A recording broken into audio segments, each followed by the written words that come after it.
जय हिंद साथियों, स्वागत है आप सभी का आपके अपने यूट्यूब चैनल MS इंग्लिश में। गाइस, आज हम डिस्कस करने वाले हैं सीटेट जनवरी 2024 के लिए SST के क्लास 7 ज्योग्राफी के कुछ महत्वपूर्ण प्रश्न जो संपूर्ण निचोड़ NCERT का लिया गया है। जहाँ पर जो सामाजिक विज्ञान के हम 60 प्रश्न आज हम डिस्कस करेंगे। दोस्तों, इससे पहले हमने प्रीवियस ईयर क्वेश्चन के यानी NCERT के 2 वीडियोज़ बनाए हैं, उसमें पार्ट 1 और पार्ट 2 करके बनाया है। आज तीसरा वीडियो हमारा SST का है, जिसमें हम क्लास 7 के ज्योग्राफी के NCERT के सारे प्रश्न हम डिस्कस करेंगे। तो दोस्तों, आइए वीडियो को शुरू करते हैं और समझते हैं कि वो 60 प्रश्न कौन कौन से हैं। आज का पहला प्रश्न है सूर्य से आने वाली वह ऊर्जा जिसे पृथ्वी रोक लेती है क्या कहलाती है? तो ये क्या कहलाती है? आतपन कहलाती है, आयतन, निगमन या इनमें से कोई नहीं।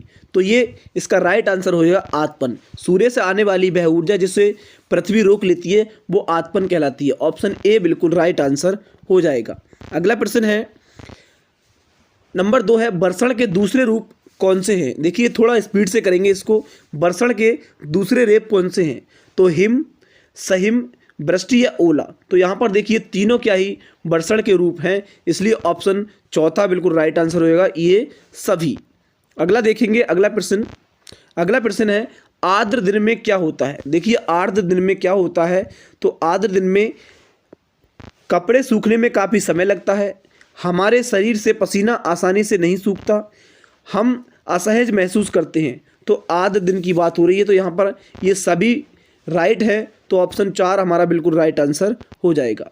अगला प्रश्न है, देखिए चौथा प्रश्न, कौन सी पवनें विभिन्न ऋतुओं में अपनी दिशा बदलती रहती हैं? जो कौन सी पवनें होती हैं जो विभिन्न ऋतुओं में अपनी दिशा बदलती रहती हैं? तो स्थायी पवनें, मौसमी पवनें, स्थानीय पवनें या फिर इनमें से कोई नहीं। तो यहाँ पर हमारा राइट आंसर हो जाएगा मौसमी पवनें। देखिए, जो मौसमी पवनें होती हैं वो ऋतुओं के अनुसार अपनी दिशा बदलती रहती हैं, इसलिए ऑप्शन 2 बिल्कुल राइट आंसर हो जाएगा। अगला प्रश्न देखिए, अगला है भारत के उत्तरी क्षेत्र की गर्म एवं शुष्क स्थानीय पवन को क्या कहते हैं? यानी गर्म एवं शुष्क स्थानीय पवन को हम क्या कहते हैं? तो व्यापारिक पवन कहते हैं, लू कहते हैं, पछुआ पवन या इनमें से कोई नहीं। तो यहाँ पर राइट आंसर हो जाएगा लू। क्या कहते हैं? लू कहते हैं। हम क्या कहते हैं? लू। यानी गर्म एवं शुष्क की बात हुई, जब गर्म और शुष्क की बात हो गई तो लू ही गर्म और शुष्क पवन होती है। अगला प्रश्न देखिए, 6 नंबर प्रश्न है तापमापी यंत्र की विशेषता क्या होती है? अब तापमापी यंत्र की विशेषता क्या होती है? तापमापी यानी जो ताप को मापता है उसको तापमापी कहते हैं। ताप को मापने वाला यंत्र तापमापी कहलाता है। तो इनकी मानक इकाई डिग्री सेल्सियस है। इनकी मानक इकाई होती है डिग्री सेल्सियस है। इसका आविष्कार एंडर्स ने किया था। देखिए, इसका आविष्कार जो किया था वो एंडर्स ने किया था, ये बात बिल्कुल सही है। सेल्सियस पैमाने पर जल 0 डिग्री सेल्सियस पर जमता है। क्या करता है? 0 डिग्री जो हमारा सेल्सियस होता है उस पर क्या है? जल जम जाता है। तो ये तीनों बातें बिल्कुल सही है, तीनों कथन बिल्कुल सही है।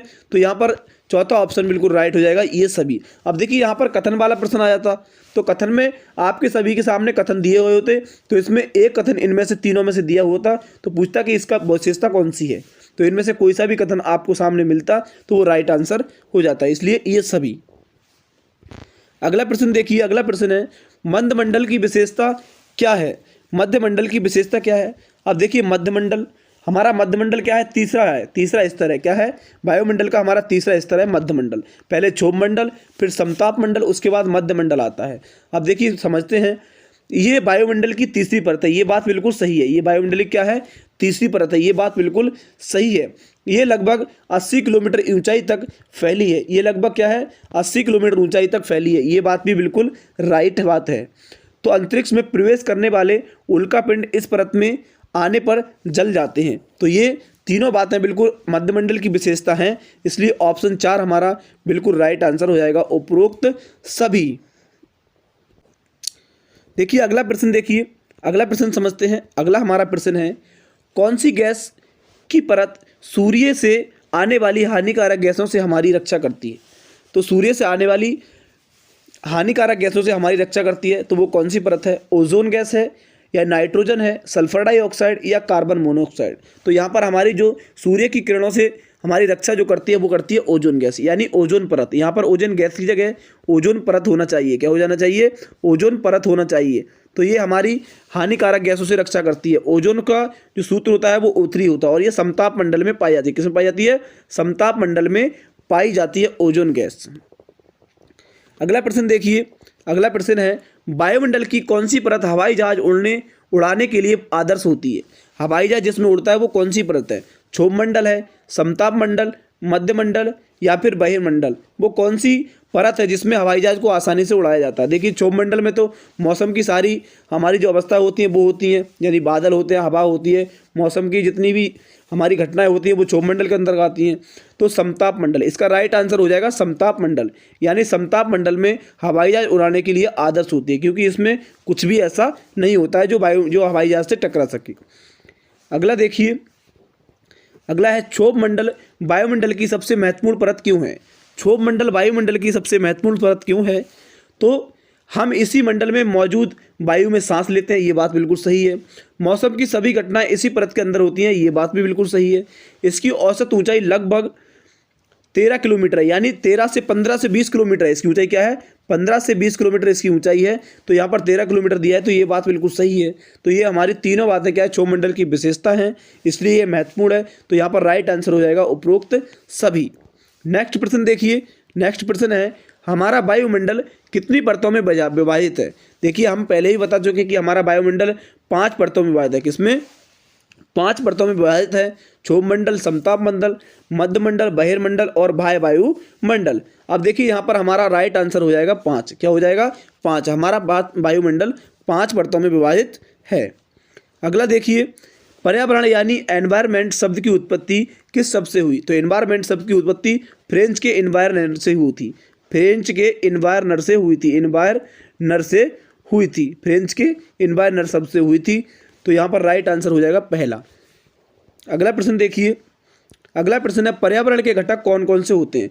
तो पर्यावरण के घटक कौन कौन से होते हैं? तो पर्यावरण के घटक होते हैं प्राकृतिक घटक और मानव निर्मित घटक। ये पर्यावरण के घटक होते हैं। देखिए, प्रकृति में जो भी घटना होती है वो भी पर्यावरण की घटक मानी जाती है, और व्यक्ति जो मानव जो भी घटना करता है वो भी पर्यावरण की घटना मानी जाती है। तो यहाँ पर 1 और 2 दोनों सही है, यानी का और खा दोनों सही है। तो ऑप्शन तीसरा बिल्कुल राइट आंसर हो जाएगा। अगला प्रश्न देखिए, वह तंत्र जिसमें समस्त जीवधारी आपस में एक दूसरे के साथ निवास करते हैं उसे क्या कहते हैं? सभी जीवधारियों की बात की गई है, यहाँ पर सभी जीवधारियों की बात की गई है। तो यहाँ पर सभी जीवधारी एक साथ एक दूसरे के साथ निवास करते हैं, उसको क्या कहते हैं? पर्यावरण, वातावरण। पर्यावरण या वातावरण कहते हैं, क्या कहते हैं? तो यहाँ पर कहते हैं पारितंत्र। क्या कहते हैं? पारितंत्र। पारितंत्र कहते हैं इसके लिए, जहाँ पर सभी जीवधारी एक दूसरे के साथ रहते हैं, पारितंत्र। ऑप्शन ए बिल्कुल राइट आंसर है। अगला देखिए, 15वां प्रश्न, वायुमंडल हमारे लिए किस प्रकार आवश्यक है? वायुमंडल जो है वो हमारे लिए किस प्रकार आवश्यक है? सांस लेने के लिए वायु प्रदान करता है, सूर्य की किरणों से के हानिकारक प्रभाव से हमारी रक्षा करता है, पृथ्वी के तापमान को रहने योग्य बनाता है, या उपरोक्त सभी? तो यहाँ पर राइट आंसर हो जाएगा उपरोक्त सभी, यानी सभी कथन हमारे लिए सही है, इसलिए चौथा आंसर हो जाएगा उपरोक्त सभी सही हैं। अगला प्रश्न देखिए, ग्रीन हाउस प्रभाव कौन सी गैस पैदा करती है? जो ग्रीन हाउस प्रभाव होता है वो कौन सी गैस पैदा करती है? तो वो करती है sulphur dioxide, carbon dioxide, carbon monoxide, या इनमें से कोई नहीं। तो हमारा जो ग्रीन हाउस प्रभाव जो पैदा करती है वो गैस होती है हमारी CO2, यानी कार्बन डाइऑक्साइड गैस हमारा करती है ग्रीन हाउस प्रभाव, और क्या करती है? NO2। अगला देखिए, कार्बन डाइऑक्साइड हो गया इसका आंसर। अगला देखिए, 17वां प्रश्न है, वायुमंडल में सर्वाधिक पाई जाने वाली गैस कौन सी है? तो वायुमंडल में सबसे ज़्यादा पाई जाने वाली गैस नाइट्रोजन है। कौन सी है? नाइट्रोजन, जो कि 78% पाई जाती है, नाइट्रोजन N2। और ऑक्सीजन जो होती है O2 वो 21% पाई जाती है। कितनी परसेंट पाई जाती है? 21%। इसलिए सर्वाधिक यहाँ पर पूछी गई है, तो नाइट्रोजन हो जाएगी। अगला देखिए, अगला प्रश्न है, प्रकाश संश्लेषण द्वारा कौन ऑक्सीजन उत्पन्न करते हैं? प्रकाश संश्लेषण द्वारा कौन ऑक्सीजन उत्पन्न करते हैं?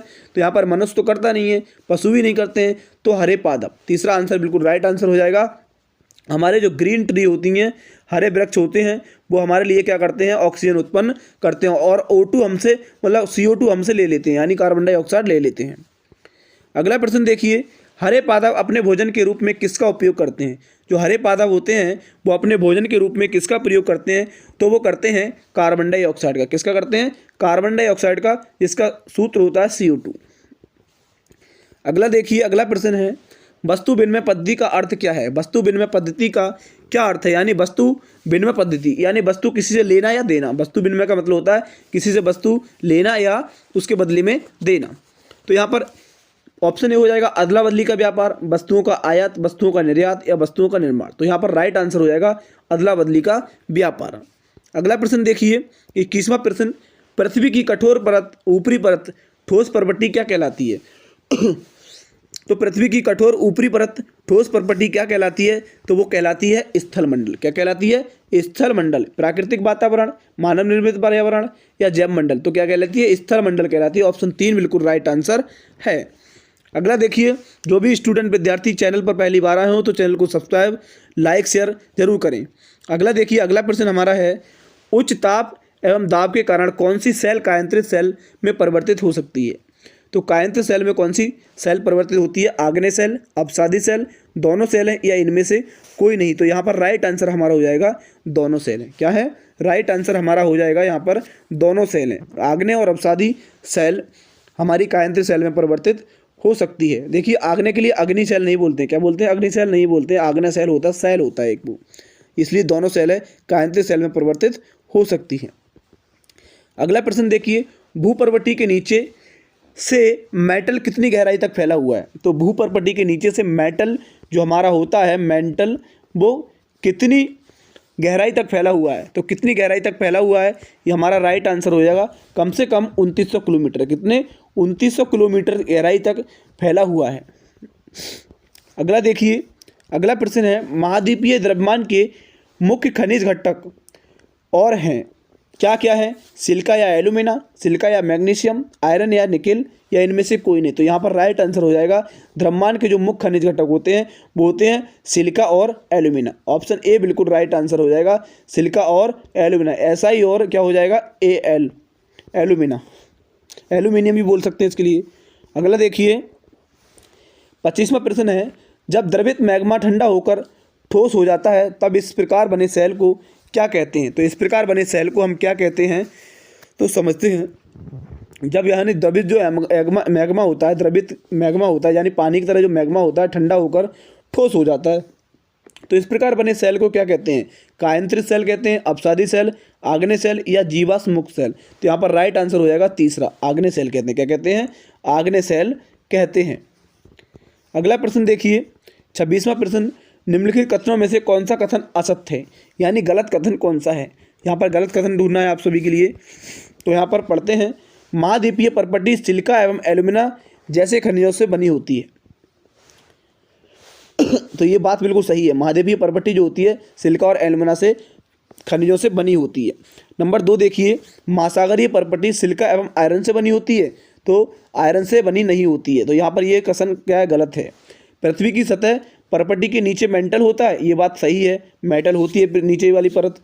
सतह परपट्टी के नीचे मेटल होती है, पहले परपट्टी होती है फिर मेटल होती है। पृथ्वी की सबसे आंतरिक परत को क्रोड कहते हैं, जो कि मुख्यतः निकेल और लोहे से बनी होती है। तो ये देखिए, ये 3 चीज़ें हमारी क्या है? बिल्कुल सही दी गई हैं। ऑप्शन 2 हमारा बिल्कुल गलत है, तो इसलिए यही हमारा राइट आंसर हो जाए, क्योंकि इसमें नेगेटिव आंसर पूछा है। अगला प्रश्न देखिए, 27वां प्रश्न, समुद्र तल पर परपट्टी की मोटाई लगभग कितनी है? समुद्र तल पर जो परपट्टी की मोटाई होती है वो कितनी है? तो वो है कम से कम 5 किलोमीटर। क्या है? 5 किलोमीटर, 5 किलोमीटर है परपट्टी की मोटाई। अगला प्रश्न देखिए, पृथ्वी के कुल आयतन में सबसे अधिक हिस्सा किस परत का है? तो सबसे अधिक हिस्सा किस परत का है? वो है हमारा मेटल का। क्या है? मेटल का सबसे अधिक हिस्सा है, क्योंकि ये 2900 कुछ है, 2900 किलोमीटर की कुछ है। अगला देखिए, अगला प्रश्न है, महासागर की परपट्टी में मुख्य रूप से डैश और डैश की बनी होती है।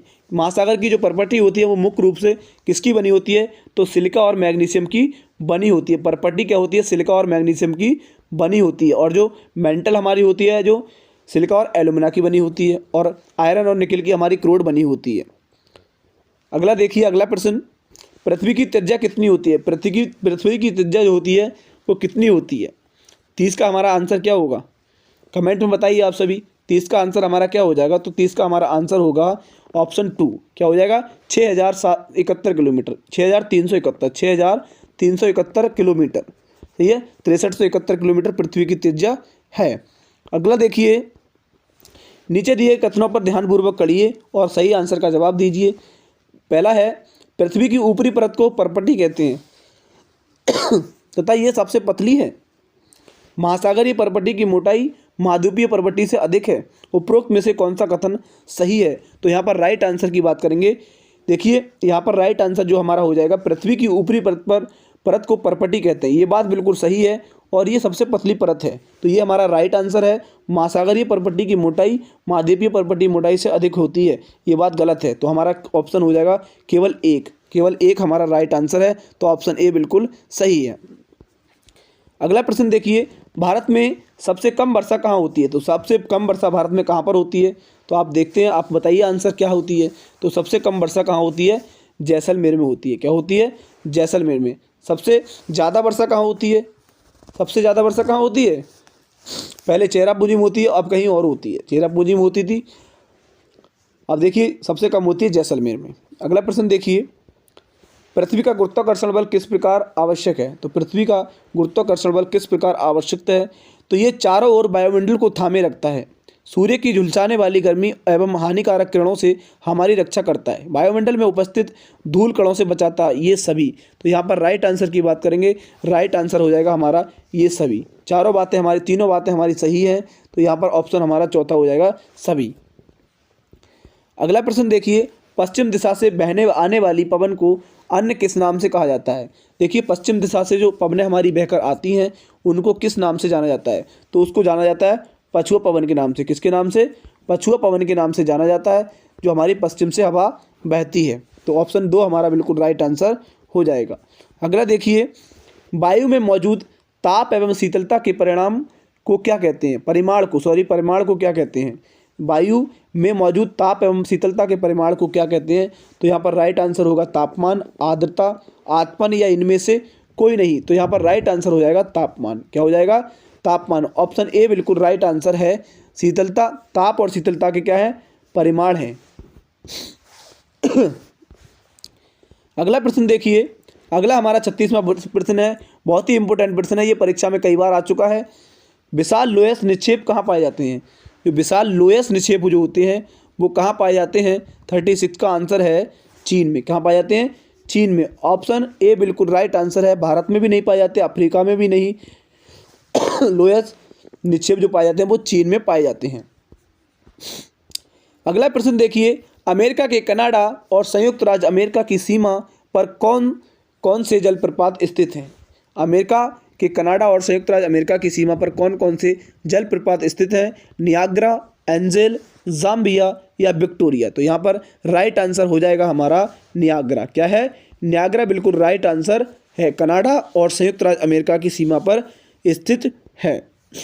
अगला प्रश्न देखिए, 38वां प्रश्न, गुजरात के भुज शहर में भूकंप किस वर्ष आया था।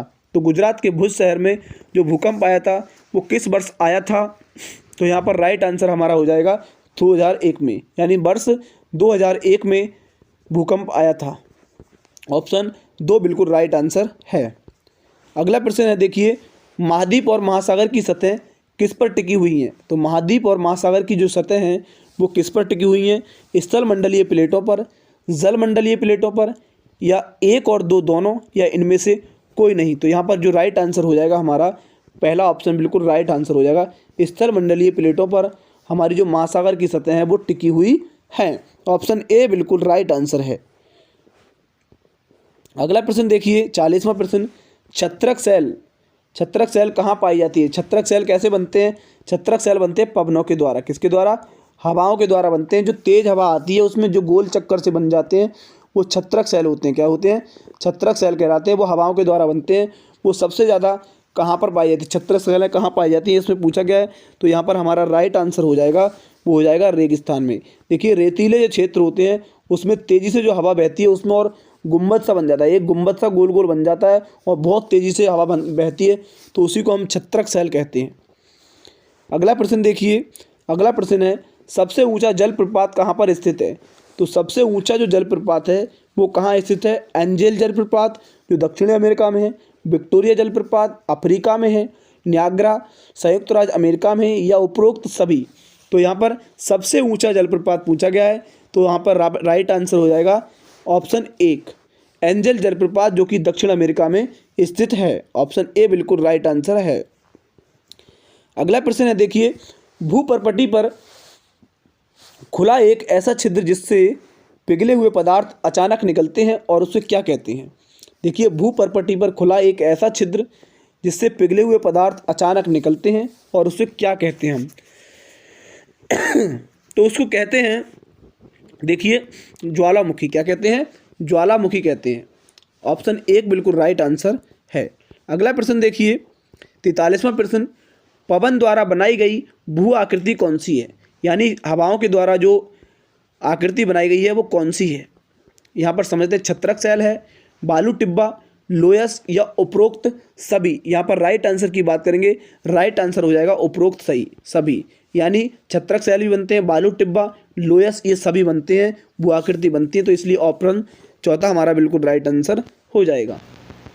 अगला देखिए, रेगिस्तान के अपर्दन एवं निक्षेपण का प्रमुख कारक क्या है? तो यहाँ पर पवन, बहता हुआ जल, हिमनद या उपरोक्त सभी। तो यहाँ पर राइट आंसर की बात करेंगे पवन। रेगिस्तान के अपर्दन एवं निक्षेपण का प्रमुख कारक जो है वो पवन है। क्या है?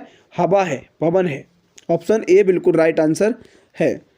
अगला प्रश्न देखिए, समुद्री तरंग द्वारा बनाई गई दीवार जैसी आकृति क्या कहलाती है? समुद्री तरंग द्वारा बनाई गई दीवार जैसी आकृतियाँ क्या कहलाती हैं? समुद्री गुफा, समुद्र भृगु, तटीय मेहराब या स्टेक।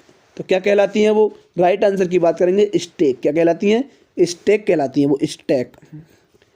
अगला प्रश्न है, नेक्स्ट है हमारा, भूकंप की तीव्रता मापने के लिए इकाई क्या है? भूकंप की जो तीव्रता मापी जाती है वो इकाई कौन सी है? रिक्टर स्केल है, भूकंप मापी है, भूकंप लेखी या उपरोक्त सभी। तो यहाँ पर राइट आंसर की बात करेंगे रिक्टर स्केल। क्या है? रिक्टर स्केल, जिससे भूकंप की क्या मापी जाती है? तीव्रता मापी जाती है। भूकंप की तीव्रता मापी जाती है, वो उसको कहते हैं हम, क्या कहते हैं? रिक्टर स्केल कहते हैं। ऑप्शन 1 बिल्कुल राइट आंसर है। अगला प्रश्न देखिए, नदी द्वारा बनाया गया भूदृश्य क्या है? नदी द्वारा बनाया गया भूदृश्य चाप झील है, विसर्प है, जलप्रपात या उपरोक्त सभी। तो देखिए, यहाँ पर राइट आंसर की बात करेंगे, राइट आंसर हो जाएगा हमारा उपरोक्त सभी। देखिए, चाप झील भी बना देते हैं। नदी द्वारा क्या बनता है? भूदृश्य क्या हो जाता है? चाप झील, विसर्प। यानी विसर्प जब बनता है, जब नदी क्या है, इस प्रकार बहती है, इस प्रकार टेढ़ी मेढ़ी बहती है, तो उसको विसर्प कहते हैं। जलप्रपात भी बनता है, उपरोक्त सही। इसका राइट आंसर हो जाएगा उपरोक्त सभी। अगला प्रश्न देखिए, 48वां प्रश्न, नदी के मुहाने पर बनने वाला स्थल रूप कौन सा है? नदी के जो मुहाने पर बनता है वो स्थल रूप कौन सा है? तो यहाँ पर राइट आंसर की बात करेंगे, राइट आंसर हो जाएगा हमारा डेल्टा। क्या हो जाएगा? डेल्टा। ऑप्शन 2 बिल्कुल राइट आंसर है। अगला प्रश्न देखिए, 49, भूकंप के कारण सर्वाधिक हानि कहाँ होती है? भूकंप के कारण सर्वाधिक हानि उद्गम केंद्र में होती है, अधिगम से दूरस्थ भाग में, अधिकेंद्र के निकटतम भाग में या मैदानी भाग में। तो यहाँ पर जो राइट आंसर हो जाएगा, राइट आंसर होगा अधिकेंद्र के निकटतम भाग में। ऑप्शन ए क्या हो जाएगा? 3 क्या हो जाएगा? बिल्कुल राइट आंसर हो जाएगा अधिकेंद्र के निकटतम भाग में। अगला प्रश्न है 50 नंबर प्रश्न, सुनामी किस भाषा का शब्द है?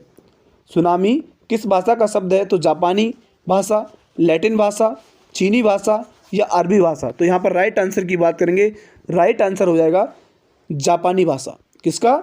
जापानी भाषा का। सुनामी जो हमारा है वो जापानी भाषा का शब्द है। ऑप्शन 1 बिल्कुल राइट आंसर है। अगला देखिए, इंदिरा पॉइंट कहाँ पर स्थित है? जो इंदिरा पॉइंट है वो कहाँ पर स्थित है? अंडमान और निकोबार द्वीप समूह में, बंगाल की खाड़ी में या उत्तरी ध्रुव या कन्याकुमारी। तो यहाँ पर राइट आंसर की बात करेंगे, जो इंदिरा पॉइंट है वो अंडमान और निकोबार द्वीप समूह में स्थित है। ऑप्शन 1 बिल्कुल राइट आंसर है। 52 प्रश्न देखिए, जब महासागरीय सतह पर जल लगातार उठता और गिरता है उन्हें क्या कहते हैं? तो उनको कहते हैं तरंगे, ज्वार भाटा, ज्वारीय तरंगे, इनमें से कोई भी नहीं। तो राइट आंसर की बात करेंगे, राइट आंसर हो जाएगा दूसरा, ज्वार भाटा। क्या हो जाएगा? ज्वारभाटा इसका सही आंसर है। अगला प्रश्न देखिए, लवणीय जल कहाँ पाया जाता है? लवणीय जल जो होता है, लवणीय जल कहाँ पर पाया जाता है? तो महासागर एवं समुद्रों में, नदियों से, नहरों से या तालाबों से। जो लवणीय जल यानी लवणीय जल का मतलब होता है थोड़ा खारा जल होता है। क्या होता है? खारा जल लवणीय जल कहलाता है। तो ये कहाँ पर पाया जाता है? तो यहाँ पर पाया जाता है महासागरों एवं समुद्रों के जल से। ऑप्शन 1 बिल्कुल राइट आंसर हो जाएगा। देखिए 54वां प्रश्न यहाँ पर छूट गया, तो 55वां प्रश्न देखेंगे। 55वां हमारा प्रश्न है, विश्व जल दिवस के रूप में कब मनाया जाता है? विश्व जल दिवस के रूप में कब मनाया जाता है? 8 मार्च को, 12 मार्च को, 18 मार्च को या फिर 22 मार्च को। तो यहाँ पर राइट आंसर की बात करेंगे, राइट आंसर हमारा हो जाएगा 22 मार्च। क्या हो जाएगा? 22 मार्च को हमारा जल दिवस मनाया जाता है, विश्व जल दिवस। अगला प्रश्न है देखिए, वायुमंडल का परतों में जब हम ऊपर जाते हैं तो वायु दाब कैसा होता है? वायु दाब बढ़ता है, वायु दाब घटता है, वायु दाब समान रहता है, वायु दाब असमान रहता है। तो यहाँ पर राइट आंसर हो जाएगा हमारा दूसरा, वायु दाब घटता है। वायुमंडल का परतों में जब हम ऊपर जाते हैं तो वायु दाब क्या होता है? घटता है। ऑप्शन 2 बिल्कुल राइट आंसर है। अगला प्रश्न है देखिए, वर्ष भर लगातार निश्चित दिशा में चलने वाली पवन कौन सी है? देखिए जो पूरे साल क्या है, पूरे वर्ष क्या होती है, वो निश्चित दिशा में जो हवा चलती है वो कौन सी होती है? वो क्या कहलाती है? स्थायी पवनें, पश्चिमी पवनें, मौसमी पवनें या पछुआ पवनें? जो वर्ष भर लगातार निश्चित दिशा में ही बहती है तो वो कौन सी पवन कहलाएगी? वो कहलाएगी स्थायी पवनें। क्या कहलाएंगी? स्थायी पवनें। अगला प्रश्न है 58, उच्च दाब क्षेत्र से निम्न दाब क्षेत्र की ओर वायु की गति को क्या कहते हैं? पवन, उच्च वायु दाब क्षेत्र, तूफान या निम्न दाब क्षेत्र? तो यहाँ पर राइट आंसर हमारा हो जाएगा पवन। क्या कहेंगे? पवन। ऑप्शन 1 बिल्कुल राइट आंसर है। अगला देखिए 59, डिग्री सेल्सियस का आविष्कार किसने किया था? तो एंडर्स सेल्सियस ने, थॉमस सेवरी, जेम्स वाट या ग्राहम बेल? तो यहाँ पर राइट आंसर की बात करेंगे, राइट आंसर हो जाएगा एंडर्स सेल्सियस। ऑप्शन 1 बिल्कुल राइट आंसर है। अगला प्रश्न देखेंगे, आज का आखिरी और लास्ट प्रश्न, वायुमंडल की किस परत में ओजोन गैस परत होती है? तो क्षोभ मंडल में, मध्यमंडल, समताप मंडल या उपरोक्त सभी? तो यहाँ पर ओजोन गैस की परत जो होती है वो समताप मंडल में पाई जाती है। समताप मंडल, ओजोन का जो सूत्र होता है वो उत्तरी होता है और ये हमारी सूर्य की परावैंगनी किरणों से हमें बचाती है। तो इसलिए ऑप्शन 3 बिल्कुल राइट आंसर हो जाएगा। तो ये रहे आज के ज्योग्राफी के क्लास 7 के बिल्कुल 60%। तो सीटेट परीक्षा के लिए बहुत ही इंपॉर्टेंट प्रश्न रहे होंगे। उम्मीद करता हूँ ये सब आप सभी के लिए समझ आएंगे। वीडियो आप सभी के लिए अच्छा लगा होगा। वीडियो आप सभी के लिए अच्छा लगा हो तो वीडियो को लाइक, शेयर और सब्सक्राइब जरूर करें। साथ में बेल आइकन भी प्रेस करें जिससे हमारे आगे आने वाले सभी वीडियोज आप सभी लोगों तक पहुँच सके। Guys thank you, best of luck.